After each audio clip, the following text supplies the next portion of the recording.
فلولا کانت قریۃ آمنت فنفع ایمانھا، تو کیوں نہ ہوئی کوئی بستی کہ جو ایمان لاتی اور اسے اس کے ایمان نے نفع پہنچایا ہوتا، الا قوم یونس، سوائے ایک قوم یونس کے۔ حضرت یونس علیہ السلام کو بھیجا گیا تھا نینوا کی طرف، وہاں انہوں نے دعوت دی، معاملہ وہی ہوا جو تمام رسولوں کے ساتھ ہوا ہے، قوم نے انکار کیا، سرکشی پر اڑے رہے، پھر یہ خبر دے کر اور چلے گئے کہ اب 3 دن کے اندر اندر تم پر عذاب آ جائے گا۔ محسوس ایسا ہوتا ہے کہ انہیں اجازت اللہ کی طرف سے جانے کی نہیں آئی تھی۔ رسول کا معاملہ ایسا ہوتا ہے کہ وہ اپنی جگہ کو چھوڑ کر نہیں جا سکتا جب تک کہ اللہ کی طرف سے ایکسپریس پرمیشن نہ ہو، واضح اجازت۔ جیسے ہمارے ایگزیکٹو آفیسرز ہوتے ہیں، ڈی سی ہے تو ضلع کو چھوڑ کے نہیں جا سکتا وہ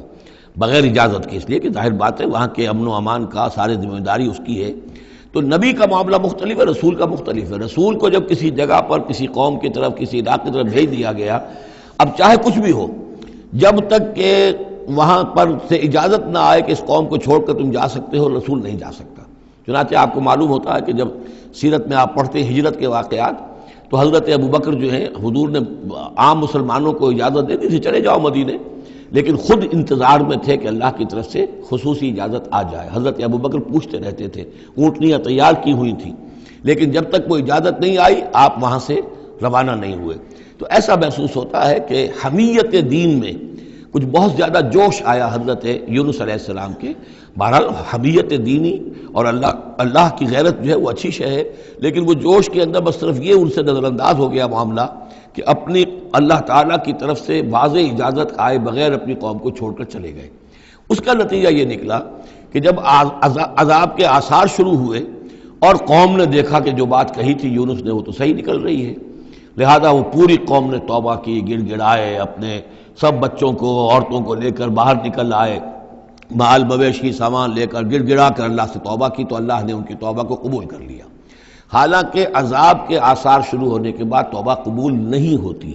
لیکن ایک استثناء ہے، چونکہ جو رسول بھیجے گئے تھے ان رسول کی طرف سے ذرا جلدی ہو گئی اور اجازت کے بغیر وہ اپنی قوم کو چھوڑ کر چلے گئے، لہذا اس جو بھی ڈیبٹ ہوا ہے رسول کے کھاتے میں اس کا کریڈٹ ہو گیا ہے اس قوم کو، اور اس کے لیے ایک استثناء قائم ہو گئی ہے پوری تاریخ کے اندر کہ وہ عذاب کے آثار آنے کے باوجود پھر انہوں نے توبہ کی اور اللہ نے ان کی توبہ کچھ عرصے کے لیے قبول کر لی، عذاب کو ٹال دیا۔ فلولا کانت قریۃ آمنت فنفعها ایمانھا الا قوم یونس، تو کیوں نہ ہوئی کوئی بستی کو جو ایمان لے آتی، یعنی عذاب کے آثار شروع ہونے کے بعد، اور پھر اسے اس کا ایمان لانا مفید ہوتا، سوائے قوم یونس کے۔ لما آمنوا، جب وہ ایمان لے آئی قوم، کشفنا عنہم عذاب الخزي فی الحیات الدنیا، ہم نے کھول دیا ان سے، ہٹا دیا ان سے دنیا کی زندگی میں وہ رسوا کن عذاب، ومتعناہم الی حین، اور ایک وقت معین کے لیے ہم نے انہیں اور مہلت دے دی، ایک فریش لیز آف ایگزسٹنس ان کو عطا کر دیا۔ وَلَوْ شَاءَ رَبُّكَ لَآمَنَ مَنْ فِي الْأَرْضِ كُلُّهُمْ جَمِيعًا، اور اگر آپ کا رب چاہتا ہے نبی صلی اللہ علیہ وسلم تو جو بھی زمین میں ہے سب کے سب ایمان لے آتے۔ یہ باتیں سورہ انعام میں بہت یعنی شد و مد کے ساتھ آ چکی ہیں، وہ ذروہ سلام ہے اس موضوع کا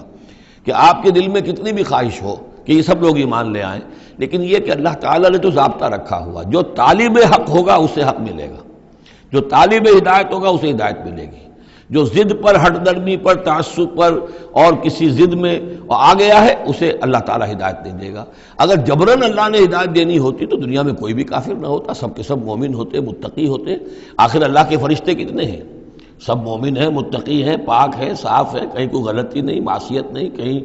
لا یعصون اللہ ما امرہم ویفعلون ما یؤمرون، وہ جو بھی کچھ انہیں حکم ہوتا ہے بجا لاتے ہیں اللہ تعالیٰ کے احکام، کسی حکم کی نافرمانی نہیں کرتے۔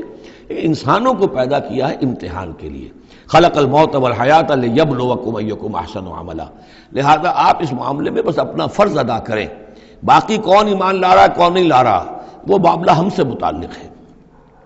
وَلَوْ شَاءَ رَبُّكَ لَآمَنَ مَنْ فِي الْأَرْضِ كُلُّهُمْ جَمِيعًا، اگر اللہ چاہتا، آپ کا رب چاہتا تو یقیناً زمین میں جو ہیں سب کے سب ایمان لے آتے۔ أَفَأَنْتَ تُكْرِهُ النَّاسَ حَتَّى يَكُونُوا مُؤْمِنِينَ، تو کیا آپ لوگوں کو مجبور کر دیں گے کہ وہ ضرور ایمان لے آئیں؟ یعنی آپ اپنے آپ کو بھی ہلکان کر رہے ہیں، آپ نے دن رات ایک کیا ہوا ہے، آپ ہر وقت اس جد و جہد میں ہیں، پھر آپ کو یہ بھی اندیشہ رہتا ہے کہ کہیں میری طرف سے کوئی کوتاہی تو نہیں ہو رہی ہے، جیسے کہ سورہ اعراف کے اندر فَلَا تَكُنْ فِي صَدْرِكَ حَرَجٌ، آپ کے دل کے اندر یہ تنگی نہیں ہونی چاہیے، آپ اپنا فرض ادا کر کے اپنے آپ کو سبکدوش سمجھیے۔ وما کان لنفس ان تؤمن الا باذن اللہ، اور کسی جان کے لیے ممکن ہی نہیں ہے، کسی انسان کے لیے کہ وہ ایمان لائے مگر اللہ کے اذن سے۔ وَيَجْعَلُ الرِّجْسَ عَلَى الَّذِينَ لَا يَعْقِلُونَ، اور جو عقل سے کام نہیں لیتے اللہ تعالیٰ ان کے اوپر تو گندگی مسلط کر دیتا ہے۔ قُلْ انظُرُوا مَاذَا فِي السَّمَاوَاتِ وَالْأَرْضِ، کہیے ان سے کہ دیکھو جو آسمانوں اور زمین میں ہے اللہ تعالیٰ کی آیات ہیں، آسمان میں بھی ہیں زمین میں بھی ہیں۔ وَمَا تُغْنِي الْآيَاتُ وَالنُّذُرُ عَنْ قَوْمٍ لَا يُؤْمِنُونَ، لیکن یہ ساری آیات کام نہیں آتی، اور یہ ساری انذار اور ڈر سنانا اور جو بھی دعوت و تبلیغ ہے وہ ان لوگوں کے لیے جو ایمان نہیں لانا چاہتے مفید نہیں ہے۔ فَهَلْ يَنْتَظِرُونَ إِلَّا مِثْلَ أَيَّامِ الَّذِينَ خَلَوْا مِنْ قَبْلُ، یہ لفظ ایام آگے ایام اللہ، تو کیا یہ منتظر ہیں اسی طرح کے دنوں کے جیسے کہ دن اس سے پہلے آئے ہیں؟ قُلْ فَانْتَظِرُوا، وہ دن جو آیا تھا قوم نوح پر، اور وہ دن جو آیا قوم ہود پر اور قوم صالح پر، فَهَلْ يَنْتَظِرُونَ إِلَّا مِثْلَ أَيَّامِ الَّذِينَ خَلَوْا مِنْ قَبْلِهِمْ، تو کیا یہ اسی طرح کے دنوں کا انتظار کر رہے ہیں، اسی طرح کا دن ان پر بھی آ جائے جیسا کہ ان پر آیا تھا جو ان سے پہلے تھے؟ قُلْ فَانْتَظِرُوا إِنِّي مَعَكُم مِّنَ الْمُنتَظِرِينَ، تو کہہ دیجئے کہ اچھا انتظار کرو، میں بھی تمہارے ساتھ انتظار کر رہا ہوں۔ ثُمَّ نُنَجِّي رُسُلَنَا وَالَّذِينَ آمَنُوا، پھر ہم نجات دیتے رہے ہیں اپنے رسولوں کو اور اہل ایمان کو۔ كَذَلِكَ حقاً علینا ننجی المومنین، بالکل اسی طرح ہمارے اوپر حق ہے، واجب ہے کہ ہم اہل ایمان کو نجات دیں۔ حضرت نوح کے ساتھ جو ایمان لائے وہ ان کے ساتھ کشتی میں بچا لیے گئے، حضرت ہود پر جو لوگ ایمان لائے ان کو بچا لیا گیا، حضرت صالح پر جو ایمان لے آئے وہ ان کو بچا لیے گئے، اور عمورہ اور صدوم کی بستیوں میں سے کوئی ایک بھی نہیں نکلا ایسا خوشبخت کہ جو وہاں سے اپنی نجات کا سامان حاصل کرتا، سوائے حضرت لوط اپنی دونوں بیٹیوں کو لے کر نکلے ہیں، ایک متنفس بھی نہیں تھا وہاں، ان کی اپنی بیوی بھی پیچھے رہ گئی ہے۔ قُلْ يَا أَيُّهَا النَّاسُ إِن كُنتُمْ فِي شَكٍّ مِّن دِينِي، اب یہ بڑا ایک فیصلہ کن سا انداز خطاب ہے یہاں، کہہ دیجئے اے نبی، اے لوگو، إِن كُنتُمْ فِي شَكٍّ مِّن دِينِي، اگر تمہیں میرے دین کے بارے میں کوئی شک ہے، یعنی تم مجھ پر دباؤ ڈال رہے ہو کہ میں تمہارے دین کی پیروی کروں، تو تمہیں کچھ شک ہے شاید میرے بارے میں کہ میں اپنے دین پر پوری طرح جازم نہیں ہوں، پوری طرح قائم نہیں ہوں، شاید مجھے اس کے اوپر پورا وثوق حاصل نہیں ہے، یہ جو تم محنت کر رہے ہو، مجھے جو ہے مجھ پر دباؤ پریشرائز کر رہے ہو مجھے۔ قُلْ يَا أَيُّهَا النَّاسُ إِن كُنتُمْ فِي شَكٍّ مِّن دِينِي فَلَا أَعْبُدُ الَّذِينَ تَعْبُدُونَ مِن دُونِ اللَّهِ، تو میں ہرگز نہیں پوجنے والا ان کو جن کو تم پوجتے ہو اللہ کے سوا، وَلَٰكِنْ أَعْبُدُ اللَّهَ الَّذِي يَتَوَفَّاكُمْ، بلکہ میں تو پوجوں گا اور پرستش کروں گا اسی اللہ کی جو تمہیں قبض کرے گا۔ وَأُمِرْتُ أَنْ أَكُونَ مِنَ الْمُؤْمِنِينَ، اور مجھے حکم ہوا ہے کہ میں ایمان لانے والوں میں سے ہو جاؤں۔ وَأَنْ أَقِمْ وَجْهَكَ لِلدِّينِ حَنِيفًا، اور اے نبی آپ تو اپنے چہرے کو سیدھا رکھیے دین حنیف کی طرف، دین کی طرف حنیف ہو کر، یکسو ہو کر۔ وَلَا تَكُونَنَّ مِنَ الْمُشْرِكِينَ، اور ہرگز نہ ہوئیے ان مشرکوں میں سے۔ وَلَا تَدْعُ مِن دُونِ اللَّهِ مَا لَا يَنفَعُكَ وَلَا يَضُرُّكَ، اور مت پکاریے ہرگز اللہ کو چھوڑ کر ان ہستیوں کو جنہیں یہ پکار رہے ہیں جو نہ نفع پہنچا سکتی ہیں اور نہ نقصان۔ فَإِن فَعَلْتَ،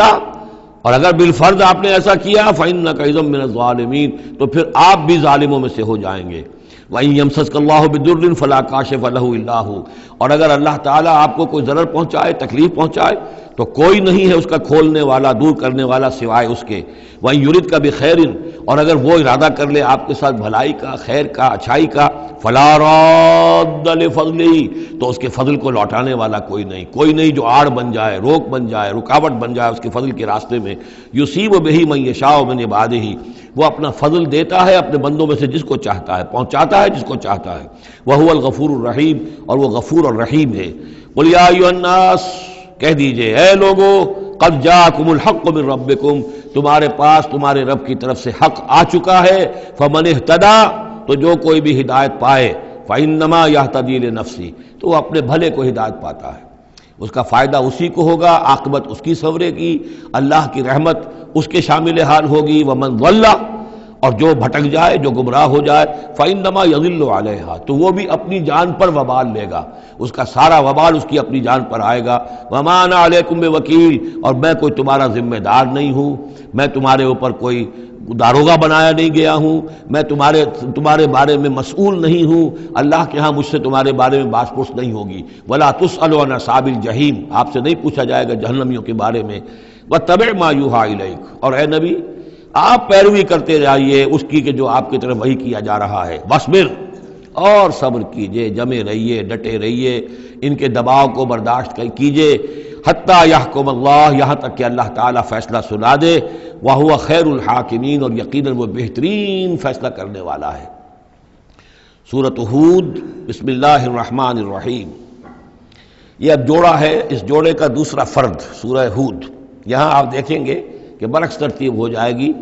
10 رکوعوں میں سے 6 سے زائد انباء الرسل پر مشتمل ہے، اور جس میں سب سے تفصیلی ذکر جو ہے یہ حضرت نوح علیہ السلام کا ہے، اور آخر میں بہت ہی مختصر سا تذکرہ جو ہے حضرت موسیٰ کا ہے۔ باقی جیسے سورہ اعراف میں ایک ایک رکوع ایک ایک رسول کے لیے، وہی ترتیب آپ یہاں دیکھیں گے۔ بسم اللہ الرحمن الرحیم۔ الف لام را، کتاب احکمت آیاتہ ثم فصلت من لدن حکیم خبیر۔ الف لام را، یہ وہ کتاب ہے جس کی آیات پختہ کی گئی ہیں، مضبوط کی گئی ہیں، پھر ان کی تفصیل کی گئی ہے، انہیں کھولا گیا ہے اس ہستی کی طرف سے جو حکیم اور خبیر ہے، جو کمال حکمت والا اور باخبر ہے۔ اس کا ایک مفہوم یہ ہو سکتا ہے کہ قرآن مجید میں شروع میں جو صورتیں نازل ہوئی ہیں وہ چھوٹی چھوٹی لیکن بہت پروفاؤنڈ، چند الفاظ کے اندر معلوم ہوتا ہے کہ جیسے سورۃ العصر ہے، والعصر ان الانسان لفی خسر الا الذین آمنوا وعملوا الصالحات وتواصوا بالحق وتواصوا بالصبر۔ اب اس میں کل ہدایت موجود ہے، اور امام شافعی کے وہ اقوال جو ہیں میں نے اپنے کتابچے میں راہ نجات سورۃ العصر کی روشنی میں وہ سارے درج کیے ہیں کہ لو لم ينزل من القرآن سواها لکفت الناس، اگر صرف یہ سورۃ العصر نازل ہوتی قرآن میں سے اور کچھ نہ نازل ہوتا تو بھی ہدایت کے لیے کافی تھی۔ اور لو تدبر الناس هذه السورۃ لوسعتهم، اگر لوگ صرف اس صورت پر تدبر کریں، غور کریں، تو یہ ان کی ہدایت کے لیے کافی ہو جائے گی۔ تو ابتدائی صورتیں اور آیتیں بڑی محکم، لیکن اس کے بعد تفصیل انہی کی بیان ہوئی ہے۔ اللہ تعبدوا الا اللہ، یہ کتاب کس پیغام کے ساتھ آئی ہے؟ نہ پوجو کسی کو سوائے اللہ کے۔ اننی لکم منہ نذیر و بشیر، یقیناً میں ہوں تمہارے لیے اس کی جانب سے خبردار کرنے والا اور بشارت دینے والا۔ یہ دو الفاظ بار بار آ رہے ہیں، بشیر اور نذیر، نذیر اور بشیر۔ وما نرسل المرسلین الا مبشرین ومنذرین، رسلا مبشرین ومنذرین لئلا یکون للناس علی اللہ حجۃ بعد الرسل وکان اللہ عزیزا حکیما۔ وان استغفروا ربکم، اور یہ کہ اپنے رب سے استغفار کرو، معافی چاہو۔ ثم توبوا الیہ، اور پھر اس کی جناب میں رجوع کرو، اس کی طرف بڑھو۔ یمتعکم متاعا حسنا، وہ تمہیں ساز و سامان دے گا دنیا کی زندگی میں بھی اچھا فائدہ، الی اجل مسمی، ایک وقت معین تک کے لیے، دنیا میں بھی تمہارے لیے حسنہ ہوگا۔ ویؤت کل ذی فضل فضلہ، اور ہر صاحب فضل کو اس کے حصے کا فضل عطا کرے گا۔ یہاں جو ہے ذی فضل سے مراد ہے مستحق فضل، جو بھی فضل کا مستحق ہے اسے اللہ تعالیٰ اس کا فضل عطا کرے گا۔ وَإِن تَوَلَّوْا، اور اگر تم پھر جاؤ گے، فَإِنِّي أَخَافُ عَلَيْكُمْ عَذَابَ يَوْمٍ كَبِيرٍ، تو پھر مجھے اندیشہ ہے کہ تم پر بہت بڑے دن کا ایک عذاب آئے گا۔ إِلَى اللَّهِ مَرْجِعُكُمْ، تمہاری طرف اللہ ہی کی طرف تمہیں لوٹ جانا ہے، وَهُوَ عَلَىٰ كُلِّ شَيْءٍ قَدِيرٌ، اور وہ ہر چیز پر قادر ہے۔ أَلَا إِنَّهُمْ يَثْنُونَ صُدُورَهُمْ لِيَسْتَخْفُوا مِنْهُ، آگاہ ہو جاؤ یہ لوگ اپنے سینوں کو دوہرا کرتے ہیں تاکہ اس سے چھپ سکیں۔ یہ مشکلات القرآن میں سے اس کے بارے میں بہت سے اقوال ہیں۔ ایک رائے جو ہے کہ جو بخاری میں حضرت ابن عباس کا جو قول آیا ہے وہ یہ ہے کہ کچھ اہل ایمان کے اوپر حیا کا اتنا غلبہ تھا، جیسے حضرت عثمان رضی اللہ تعالیٰ عنہ، کہ وہ کبھی غسل بھی کرنا ہوتا تھا، اس وقت بھی عریاں ہونا انہیں پسند نہیں تھا، تو وہ اس طریقے سے جھک جاتے تھے کہ گویا کہ سطر پھر بھی جو ہے وہ چھپا رہے، اور اگر کہیں قضاء حاجت ہے یا کوئی اور، اس وقت بھی وہ پورا سطر کا اہتمام کرتے تھے۔ تو یہ فرمایا جا رہا ہے کہ تم کتنا ہی کر لو، ظاہر بات ہے کہ اللہ تعالیٰ کی نگاہوں کے تو تم سامنے ہو، لہذا یہ ہے کہ اس میں ایک حد تک جو بھی اللہ تعالیٰ نے سطر کا، حجاب کے جو بھی احکام دیے ان کی پیروی کرو، لیکن کسی بھی معاملے میں غلو کی ضرورت نہیں ہے۔ الا انہم یثنون، باقی اور طرح سے بھی اس آیت کی جو ہے وہ تشریح کی گئی ہے۔ الا انہم یثنون صدورہم لیستخفوا منہ، آگاہ ہو جاؤ وہ اپنے سینوں کو دوہرا کرتے ہیں کہ اس سے چھپ سکیں اللہ سے۔ الا حین یستغشون ثیابہم، حین یستغشون ثیابہم، آگاہ ہو جاؤ کہ جب وہ اپنے اوپر اپنے کپڑے بھی اوڑھے ہوئے ہوتے ہیں، یہ تو یہ کہ اس وقت جو ہے وہ اپنے سینوں کو دوہرا کر رہے ہیں، جب کپڑے لپیٹے ہوتے ہیں، یعلم ما یسرون وما یعلنون، اس وقت بھی اللہ جانتا ہے جو کچھ وہ چھپا رہے ہوتے ہیں اور جو کچھ وہ ظاہر کر رہے ہوتے ہیں۔ انہ علیم بذات الصدور، وہ تو جو کچھ سینوں کے اندر ہے اس کو بھی جانتا ہے۔ وما من دابۃ فی الارض الا علی اللہ رزقها، اور نہیں ہے کوئی بھی چلنے والی چیز، کوئی حیوان، کوئی چوپایا، کوئی چرند، کوئی پرند زمین پر، جتنے بھی حیوانات ہیں اللہ نے بنائے ہیں، لیکن یہ کہ ان کا رزق اللہ کے ذمے ہے۔ یعنی اللہ تعالیٰ نے جو نظام بنایا اس دنیا کا، اس میں ہر شے کے لیے اس کا رزق فراہم کیا ہے۔ جو جاندار بنایا اس کے لیے جو غذا ہے، جو ضروری چیزیں، وہ پہلے سے فراہم کر دی ہے۔ بچے کی پیدائش بعد میں ہوتی ہے اور ماں کی چھاتیوں میں دودھ پہلے پیدا ہو جاتا ہے۔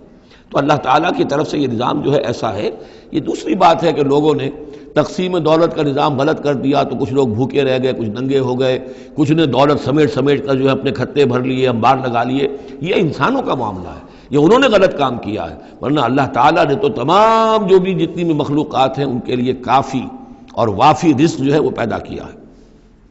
وَمَا مِن دَابَّةٍ فِي الْأَرْضِ إِلَّا عَلَى اللَّهِ رِزْقُهَا وَيَعْلَمُ مُسْتَقَرَّهَا وَمُسْتَوْدَعَهَا، اور وہ جانتا ہے اس کے مستقل قیام کی جگہ کو بھی اور جہاں وہ عارضی طور پر سونپا جاتا ہے۔ یہ مستقر اور مستودع پر گفتگو ہو چکی ہے تفصیل کے ساتھ، 3 اقوال اس کے بارے میں بیان کر چکا ہوں سورہ انعام کے ضمن میں۔ کل فی کتاب مبین، اور یہ سب کچھ ایک کھلی روشن کتاب کے اندر موجود ہے، وہی کتاب جو علم الہی کی کتاب ہے۔